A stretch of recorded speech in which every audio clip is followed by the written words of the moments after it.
মইতো অহাকালি ৰাতিপুৱা 9 বজাত বা 10টা বজাত বটদ্ৰৱা থানত যাব মই প্ৰস্তুত।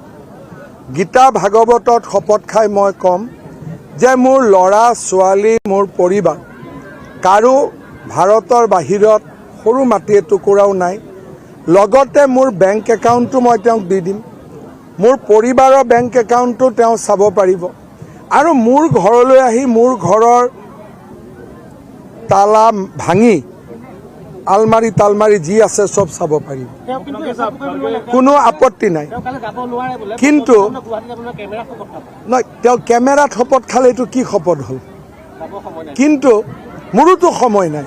কিন্তু আমিতো তুমি চেলেঞ্জ দিছা, তেওঁ মোক একো নালাগে, শপত খাই তেওঁ খালি পাকিস্তানৰ পৰিবাৰৰ বেংক একাউণ্টটো আমাক দি দিয়ক, ইমানে কাম।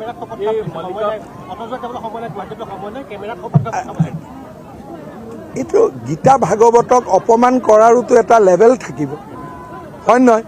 এইটো আপুনি ভাৰ্চুৱেলি ভগৱানক লগ পাব নেকি? ই আৰু এটা কি মানুহ ব্ৰেইনত কি আছে নাজানো।